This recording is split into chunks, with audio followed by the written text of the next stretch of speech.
a digital signature or digital certificate would be a category within the broad concept of an electronic signature. And the digital signature has a higher degree of authenticity, integrity, and legal value because it is issued by a party called a certification service provider.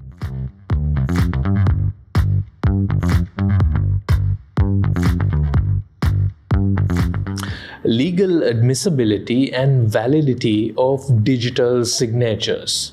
What are they and how do they work? Hello, you're with Echelon, and in the studio today with us is Jayantha Fernando. Now, Jayantha is a lawyer. He is a founder, director, and former chairman of Sri Lanka SLCERT. He's also co-chair of the National Certification Authority's Task Force. And we are talking about digital signatures and their governance framework. Jayantha, welcome. So let's start with something fairly basic and straightforward, Jayantha. You know, we talk about digital signatures.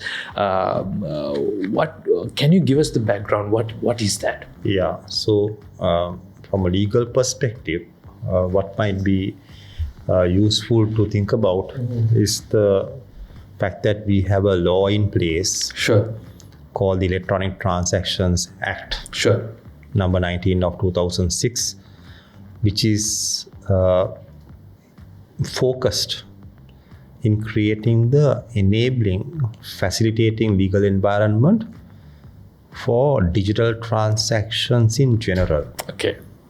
But certain categories of transactions have been excluded by the Electronic Transactions Act. Right. We need to take note of that. So things like last wills, certain categories of trust in instruments that needs to be notarially executed for the transfer of properties, power of attorneys, etc. So those sorts of documents will require signatures as we are currently used to. Which has to be manually authenticated, and those are exempted from the scope of the Electronic Transactions Act. And that has to be noted. But going into the subject of digital signatures, we need to take cognizance of the fact that the Electronic Transactions Act brings the concept of digital signatures within the concept of an electronic signature. So we need to also bear in mind the Electronic Transactions Act brings into legal effect 4 categories of instruments: a data message, electronic document, electronic record, or a communication. And those instruments are the ones for which legal effect to is given in this act. And all of those are defined in a very simplistic manner to take care of an SMS, to a paper-based document, to digitizing or using a MS Word or OpenOffice document which is transacted between parties. So fundamentally, you know, this act is not necessarily to give, not necessarily for digital signatures only, but it recognizes electronic communications, right? That's right. So it can be an email, it can be a document shared, electronic document shared, it can be an SMS or a WhatsApp message, and this gives legal kind of recognition to that sort of communication. Absolutely. Whereas, just to get it clear, previously it had to be some sort of paper physical document, right? So what is a digital signature then, Jayantha, as far as this act is concerned, which is an Electronic Transactions Act? What is a digital signature, and how does that fit into this whole picture covered by this act? Yeah, so how I would respond is to simply say that a digital signature or digital certificate would be a category within the broad concept of an electronic signature. And the digital signature has a higher degree of authenticity, integrity, and legal value because it is issued by a party called a certification service provider. A certification service provider authorized under the Act would have the ability to provide a service by issuing a digital certificate or a digital signature that would ensure trust. Sure. Let's sort of dumb this down. Let's sort of demystify this, right? Now, from an end consumer point of view, or somebody who needs to authenticate a document or sign a document, something like that, right? If the physical format is something we are going to leave aside, right? Assume we want to do that. How does one get about this? Okay, exploring a digital signature. What is it, and how does one get about exploring that? Yeah. So one has to rely on the certificate provided to you or me by the certification service provider. And currently in Sri Lanka, we have one of them, which is a public-private partnership authorized under the Electronic Transactions Act. So that is Lanka Sign, I presume. Yes. Right.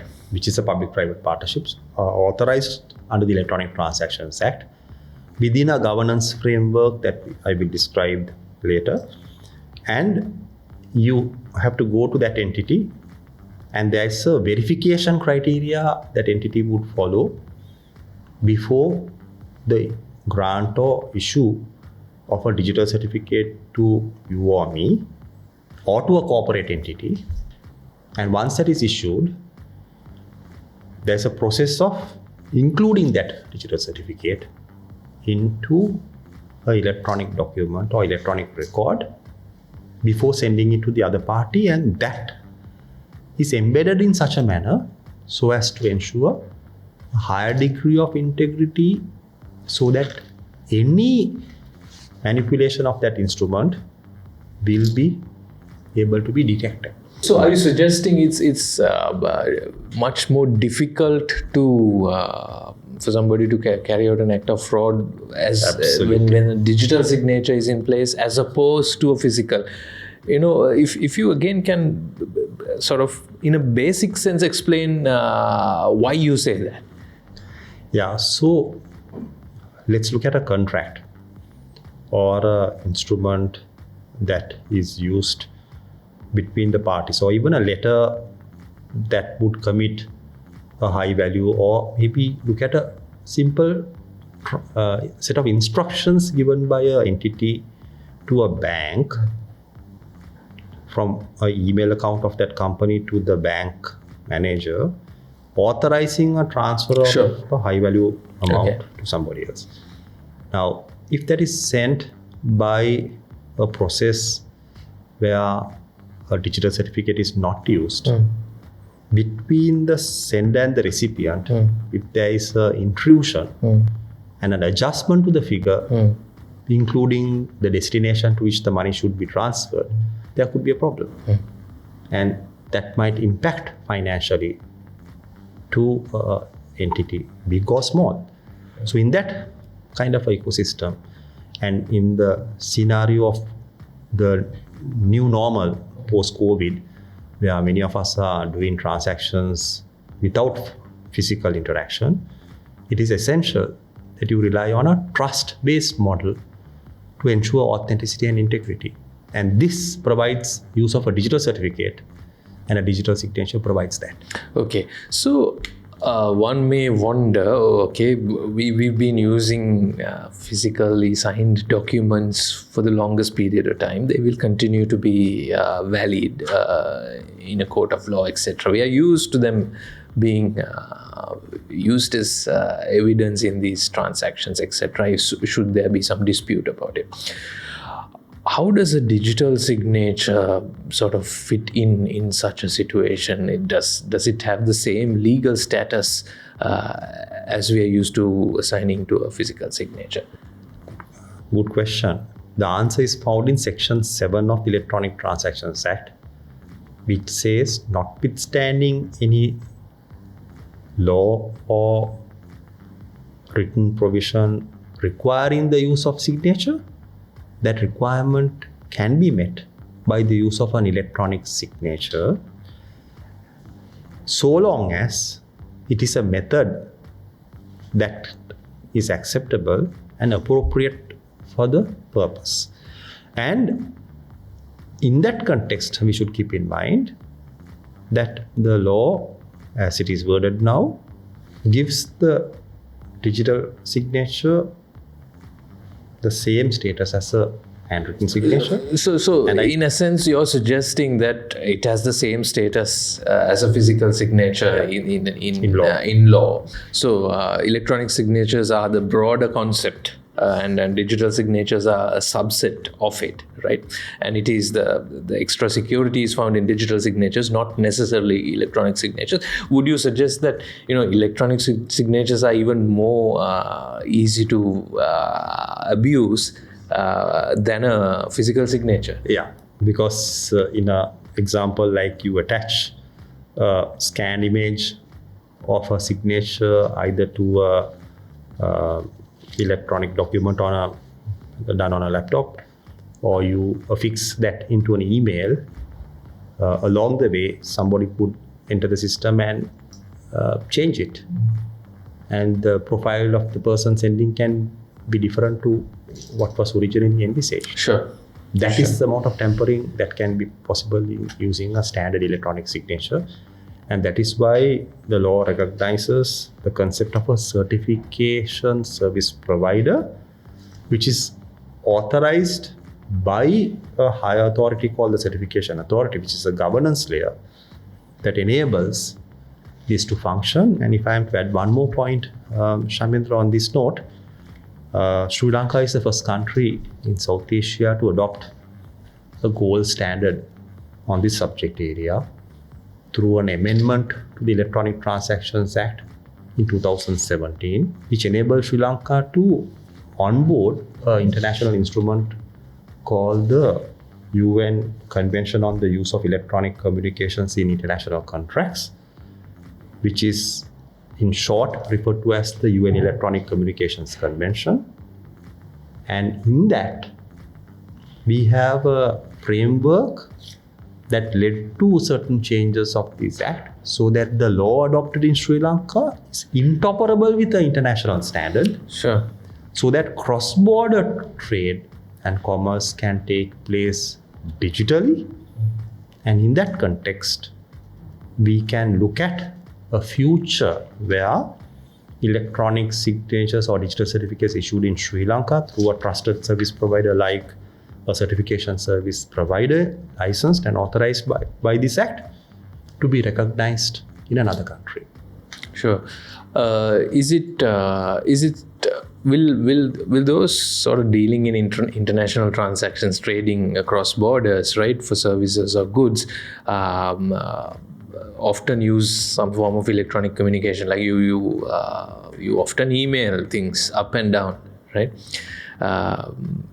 Do you think this law and its bringing digital signatures to the fore sort of gives greater security to trade that Sri Lanka is very much doing currently? Absolutely. It would enhance security in the context of electronic business and international electronic trade and commerce that can be carried out in the future.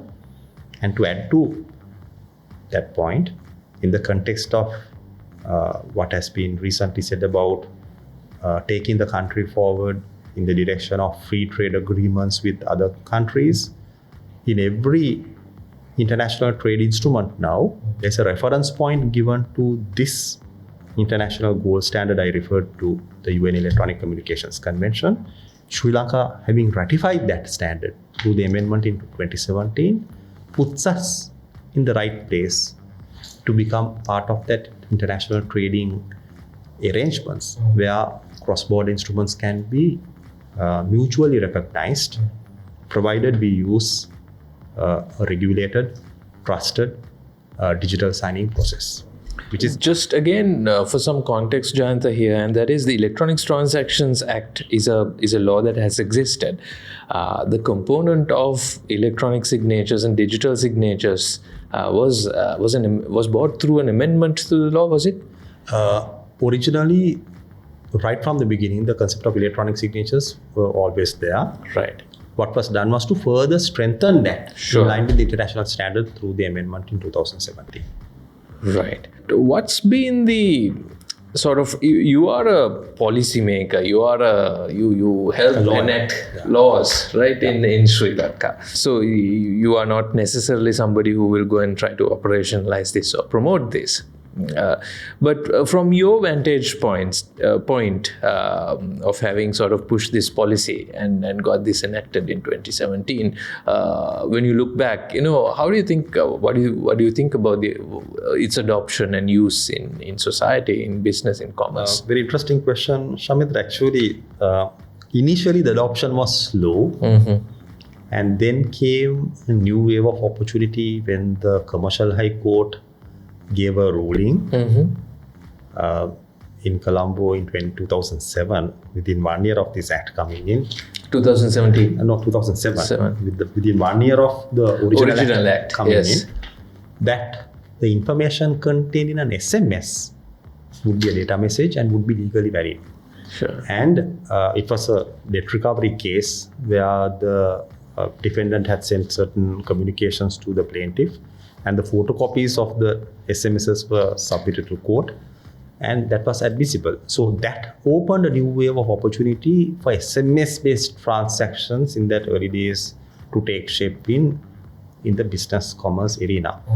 And banks started providing SMS alerts and communicating via text messages. Sure. So certain sectors started adopting this faster than others.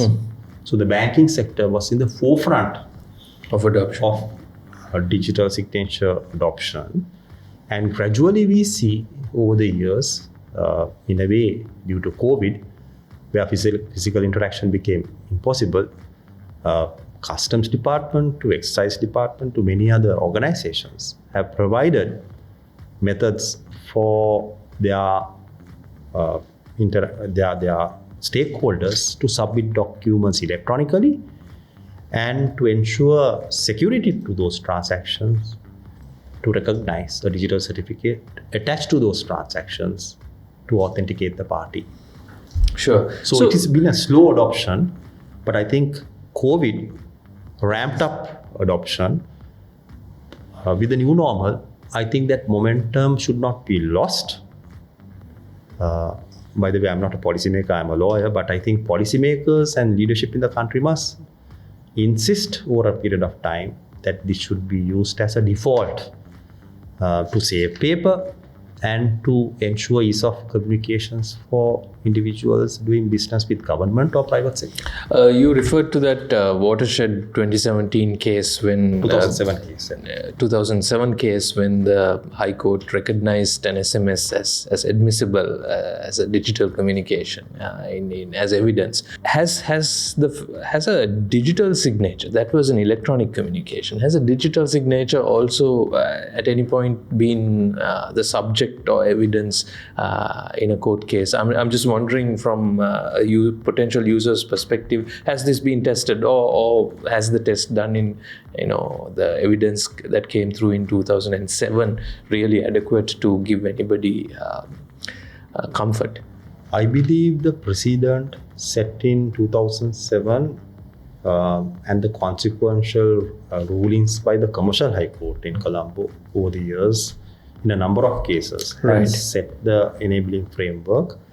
Specifically on electronic signatures and digital certificates, there may be pending cases, but I'm aware of at least 2 Court of Appeal judgments where broadly the provisions of the Electronics Transactions Act has been given meaningful interpretation to have cross-cutting legal effect. Sure. So in that situation, I think what we have at the moment, the judicial dicta from the Court of Appeal and the Commercial High Court has a lot of persuasive and binding legal effect.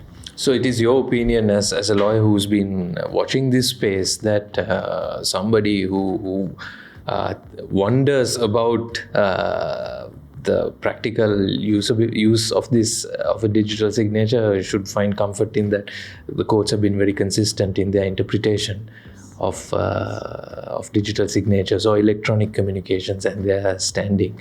The judiciary has been proactive in Sri Lanka in interpreting the Electronic Transactions Act in a progressive manner. Sure. If we sort of talk about the overall governance framework around electronic signatures and digital signatures, Jayantha, as a lawyer and somebody who's deeply interested in this subject, how do you rate Sri Lanka's standing currently in its with its the laws, the systems that we have placed for this? Yeah.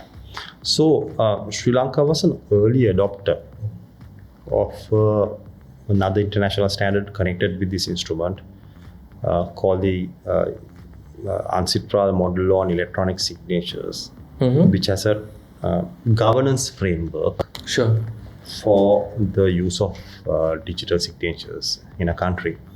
So that is found in the Electronic Transactions Act in a particular chapter, which is titled Certification Authority. So the certification authority is a trusted government entity, which has the technical competency and capability to set up the governance tools essential for the implementation of digital signing methods in a country. So we have a certification authority designated in Sri Lanka, which is at the moment Sri Lanka SLCERT, which is the National Center for Cybersecurity. And they have been at the forefront of implementing the technical framework required to operationalize the certification authority. The certification authority is further governed by the Electronic Transactions Act under that amendment I mentioned in 2017.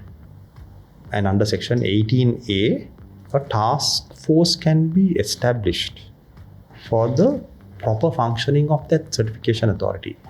And at the moment, we have that task force in place, jointly chaired by Sri Lanka SLCERT and Central Bank of Sri Lanka.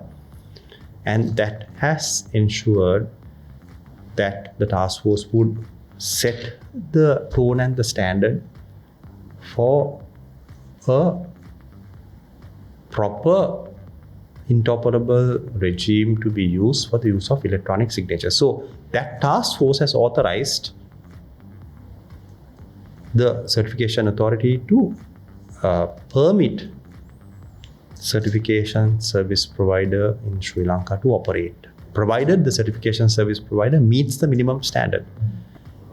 Right. So you're suggesting there is several layers of this governance framework. The framework itself at the top.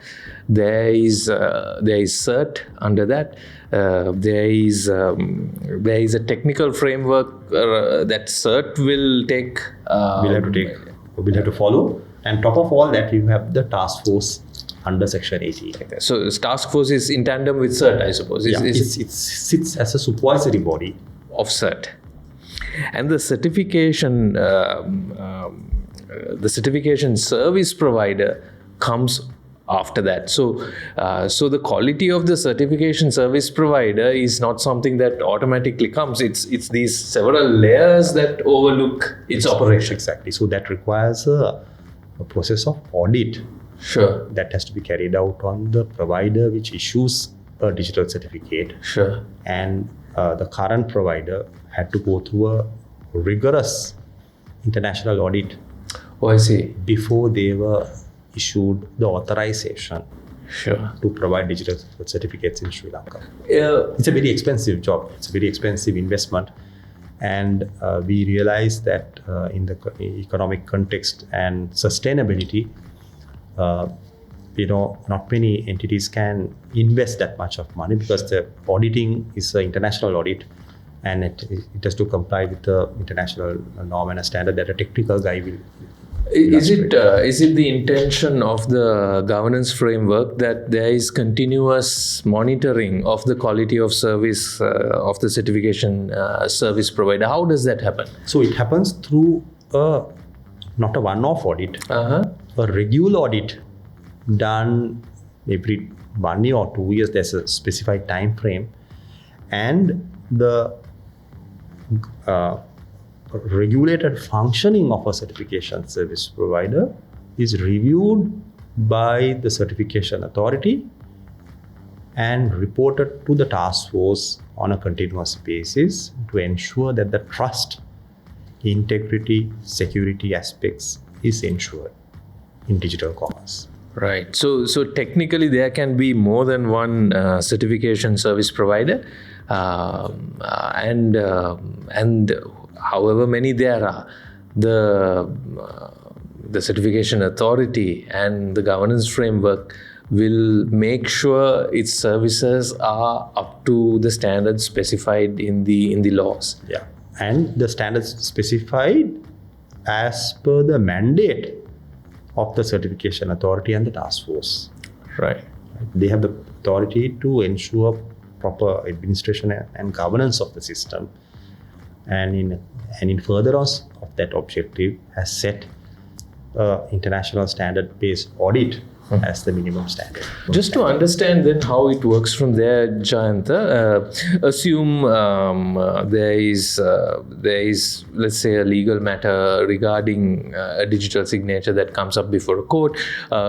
Who does the court reach out to? The certification authority or the certification service provider to check the authenticity of documents? Very good question, actually. In fact, the first point may be to verify from the issuing party, which is a certification service provider, regarding the originality of a digital signature. If further verification is required on the procedures followed by the certification service provider, whether it conforms to minimum standard, then the courts would have the ability to call upon evidence from the certification service provider. Sure. So somebody who certification authority, I would say. Certification authority, right. So a company or an individual, people use digital signatures as individuals, not as companies, right? Well, individuals can use, companies can designate number of individuals, right, to use a digital certificate, and a company can request the CSP to issue digital certificates to a number of persons within that company. And anybody who sort of uses that process, any company that avails itself of several people being able to sign on its behalf on documents, need not sort of be apprehensive about the rigor of the process should there be a dispute about the quality and the rigor of the process that will automatically be applied. Yeah. In the sense, when it comes to the quality and rigor, the higher quality and the rigor, I think, would ensure enhanced integrity. As a lawyer and as somebody who's sort of engaged in this area, Jayantha, when you look at the framework currently, how confident are you that the framework we have, the law and the framework that we have, meets the best global standards? No law is perfect, right? A law has to go through a process of evolution, amendment, and appropriate adjustments based on how effective it has been in terms of adoption.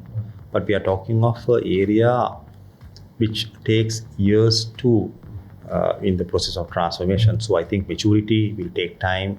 It has economic investment aspect as well. In terms of meeting global standards, Sri Lanka being one of the early adopters of this UN convention I mentioned, which is the gold standard, which will ensure that we are in line with global standards and that we are interoperable with other trading partners with whom Sri Lanka may potentially have free trade agreements in the future. So this has been a fairly comprehensive discussion, I think, Jayantha, about the governance framework underlying electronic signatures and its subset, the more current one, which is a digital signature. In conclusion, anything you would like to add? Well, what I would like to say is that the Electronic Transactions Act has been there for a while, further amended, and that has also been there for a few years. Adoption has been slow, but I see a change. The change would happen if there is opportunity for people to trust it. Sure. So the trust factor comes from the integrity, security aspects to a transaction that can be ensured by the use of a digital signing method. But having said that, we have to be mindful of the potential confusion, lack of awareness that can take place, and the generation gap between those who are used to the standard physical approach to those of us in the Middle Ages kind of looking at this as a ground to play around with. And then of course the new kids on the block and the younger generation is faster at adopting this than any of us, and we can see that in the capital market ecosystem in relation to what the stock exchange did with SEC in launching a digital solution for onboarding customers in the stock exchange. Now in that, digital signing is happening as we speak through the mobile tool. But if we look at that framework, it's the younger age group, the under 35s, who have been early adopters. So I see a change over time, but I think the confusion and the lack of awareness is a barrier to fast adoption. And programs such as these and other capacity building initiatives have to be enhanced and fast-tracked to ensure adoption of this law effectively. Jayantha Fernando, grateful for this opportunity to discuss the Electronic Transactions Act and its later morphing and adding aspects to do with digital signatures. Thank you very much for your time. Thank you for having me.